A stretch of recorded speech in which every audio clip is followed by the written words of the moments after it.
بەشە تەکنەلۆجیەکان بەشی کارەباوگەیاندن بەزان کۆڵاین و پارالەلوی ئەواران چەندی وەرگرتووە.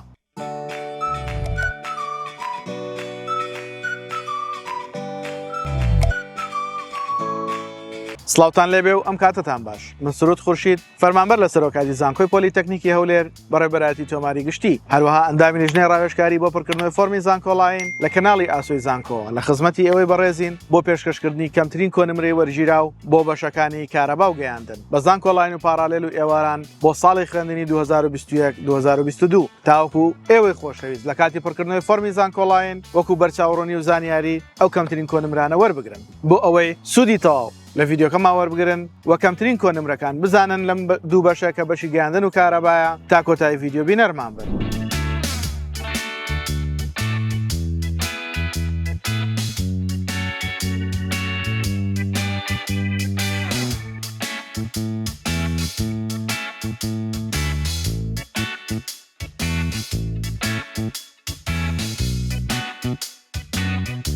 لایک و کۆمنت سبسکرایبی کەناڵەکەمان لە یاد مەکەن هەروەها کەناڵەکەمان بۆ هاوڕەکانتان شێر بکەن تاوەکو ئەوانش سوودی لێ ببینن. لە ئینستاگرامیش بە هەمان ناونیشان واتە ئاسۆی زانکۆ ئێمە لە خزمەتی ئێوەی بەڕێزین. ئێوەش فۆڵۆمان بکەن و پرسیارەکانتان بنێرن تاوەکو ئێمەش بتوانین زیاتر و زیاتر خزمەتی ئەوەی خۆشەویست بکەین. هیوامان سەرکەوتنتانە.